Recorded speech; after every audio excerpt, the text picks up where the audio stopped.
Here's a neat card that we made at January's card class, and I'm not sure what it's called, but to me it reminds me of a quilt, like a quilt block. And it's a neat technique and it's not hard. You can just see what I'm doing here on the tutorial, and you just kind of figure out how to lay out those strips and put it together.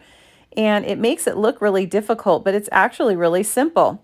So this card won't be on my website because it was from my class, but if you're interested in purchasing the tutorial, you can go to my store on my website at madetocreatewithlisa.com and then go to the store and it will be on there for you.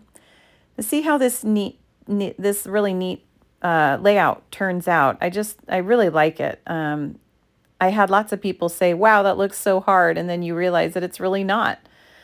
Now, I love this designer series paper. It's the lighter than air paper, and it has so many cute, light, just springtime color prints on it. I really like it.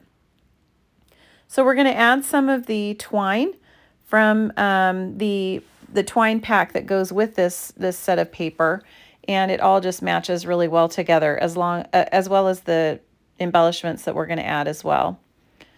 So I hope you like this card. I hope you'll share it with your friends. Please like the post, and thank you so much for following along. I would love it if you want to join in one of my card classes. I do send them through the mail as well as do them locally here in Washington State.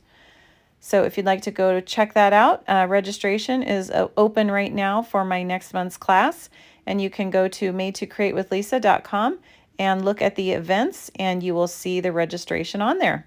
Have a great day, everyone.